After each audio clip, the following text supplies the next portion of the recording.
Samantha from Jessima Tutorials here, and today I'm going to be making a pair of polymer clay earrings that are inspired by lunar moths. So what you're going to need is a piece of translucent polymer clay. I'm using specifically Primo here, and I've just got it straight off the block, and we're just going to take that and we're going to start chopping that up into pieces. And you want that all to be nice and fine, and this is why I am chopping it straight off the block rather than conditioning, because all of the pieces tend to stay nice and sharp and separate from one another as well, rather than all just kind of sticking together and making it difficult. So just chop that nice and fine like that, and then we're going to be adding our paint, and I'm going to be using this mint chip color paint. Feel free to use any color of acrylic paint you want, any brand will work as well. This is just the one I have available, and I'm going to be using this green because it kind of reminds me of the lunar moth green color. And I'm just going to pop that in there. There we go. And then I do want a little bit of some other greens. So I've got some mica powder here. This is just a slightly darker green. I'm just going to pop that in. And then I have another mica powder here with a little bit more of a goldish apple green. And I'm just going to add that in as well. Pop that to the side. And then from there you're going to use your blade to mix it through. You can chop it. And I'm just going to mix that through until everything's well incorporated.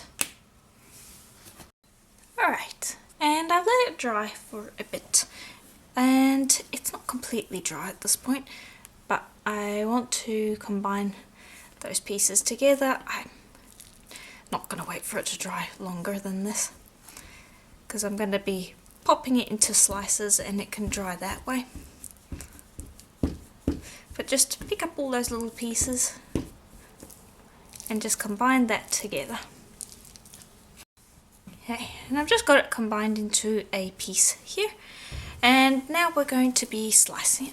I'm going to use this flexible tissue blade. Let me just move that into the right spot. And just going to be cutting slices, and you can see there how that's going to look. And there are some smears because the paint is still a bit wet, but that's fine. You could either wait for it to dry completely, or you can slice it up like this and then allow it to dry. And I'm just going to move over those pieces that have the paint on the back. Just gonna there, try to slice that off. Right. And then we're just going to combine these pieces together like that.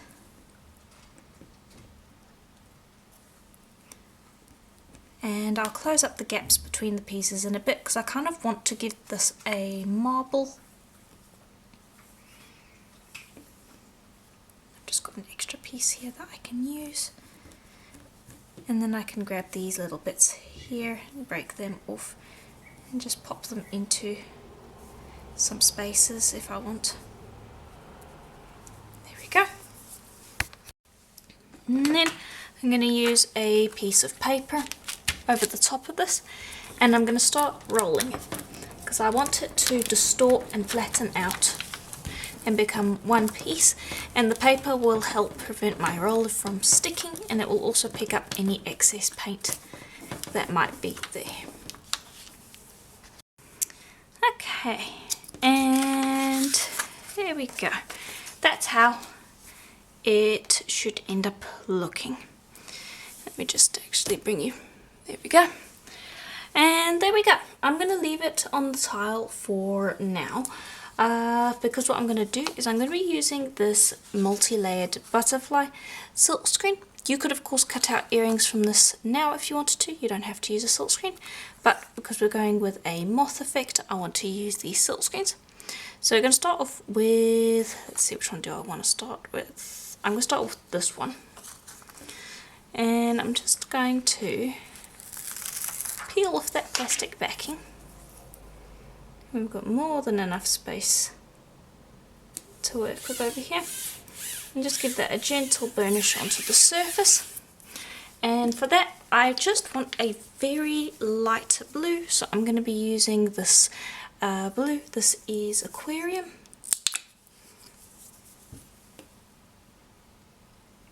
And I don't want it to disrupt the pattern too much, so I'm going with a very light blue that's not going to show up a ton.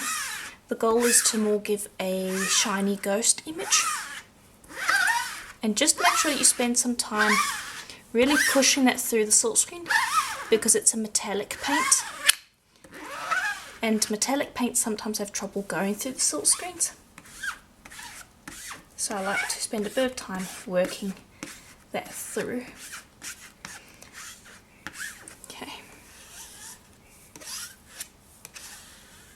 And that should do. Then we're just going to peel up one edge. And there we go. Hopefully you can see that at that angle. I'm going to go clean that silkscreen and allow this paint to dry. Alright, and once this is dry, you can then go ahead and grab your next silkscreen, which is going to be this one. And I'm just going to peel off that backing as well, just get a hold of it. There we go. Put that to the side. And then we're going to be lining this up, and I'm just going to need a second to figure out where that's supposed to go. I believe this is the right spot. I'm just going to smooth that down, and then I've got this purple paint, which is berry, and I'm going off the colours of the Moth again, so it has a bit of pink in its design, so that's why I'm using this. Okay. Alright, and then we're going to be brushing that over. And again, making sure that I do get it through the screen. It shouldn't take too long. There, I should be able to see the pattern of the screen, and that should give me a good idea. And I can peel that up and go clean my silkscreen. And here is how it should look once it's dried. And I hope that you can see the translucency. I'll have to show that a little later once it's baked, but there you can see how that looks. And I'm going to leave the back the way that it is. And from here, just going to pop this down so that I can cut out my pieces. And I'm going to be using these cutters because they kind of remind me of butterfly wings. So I'm just going to grab the first lot, and let's see, I'm going to just find a good spot. Because I want to get a whole wing. I think that's a good spot for this one.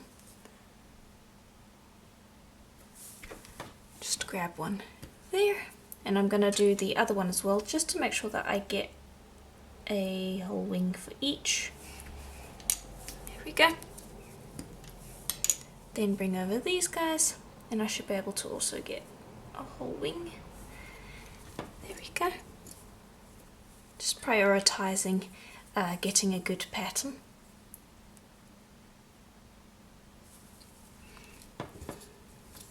There we go. And I could cut out more, but that's all I'm going to need for today's tutorial, so I'm not going to cut more out. Now I'm going to lift this up, and I want to see, did I cut it? Well, yes I did. Sometimes the paint can make it a little tricky and can make things not cut as clean as I would like, but that came out nicely. Okay, just get rid of those extra bits, and that clay's off to the side. I can use that in a bit. These I'm now going to just gently shimmy off of my tile and just tap around the edges, and the back I'm going to be sanding so that it's nice and clean, and we're going to be resining these pieces. I'm just going to pop them on a piece of paper, and that's what I'm going to be baking it on. Just shimmy under, and you can see there what the back looks like. And tap around the edge. There we go. And then just pop them together and then bake them for a full hour at Primo's recommended temperature on the paper. Alright, and here's how they look once they're out of the oven. I've just got them on a tile so that I can give them a varnish, but there you can see how they look. And I'll be showing off that translucency a little bit later once we've got the resin on. You can seal them with a gloss varnish if you'd prefer, but I'm going to be giving the tops at least a resin coat. And I'm going to be using a UV resin. This is the one that I am going to be using. And all you're going to do, just open that up. And we're just going to be popping that down onto the surface, and that's going to help bring out a nice glossy finish.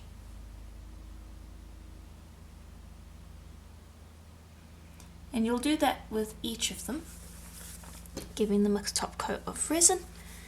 And then I'm going to pop that under a UV light for about 15 minutes to cure.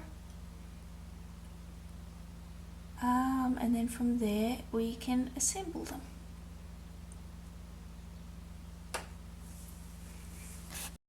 Alright, and once the resin is cured, this is how it should look. I'm not sure how well it's showing up on the camera there, but it's got a fair bit of flash to it. And I've added a layer of varnish to the back just so that it's a little shiny. From here I am going to just use a little pin drill to drill a hole at the top, and I would repeat this for all of the pieces. And I would advise always drilling resin side first so that you're pushing the resin down onto the clay. That way I avoid accidentally lifting it up off of the clay. Whereas if you went the opposite way through, I find that you can accidentally push the resin off the clay. So I generally advise drilling that way around first, and then you can go back through and clean the other way around. Alright, and then to assemble the earrings, I'm going to be using a copper jump ring and chain. And I think the copper looks nice, but feel free to use any colour of metal you'd prefer. Just gonna pop that on nice and easy. And I have already popped the other one on. So I've just got a jump ring and an ear wire at the top with a longer length of chain. And then I will just gonna grab that, link that through, and I think I might have got that the wrong way round. Hold on, bear with me for one moment. It's supposed to be on the other end.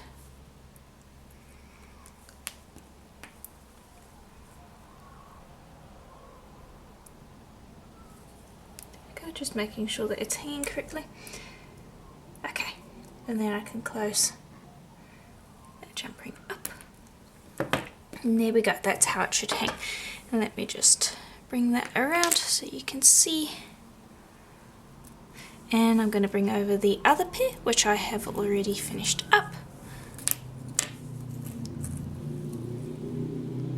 There we go.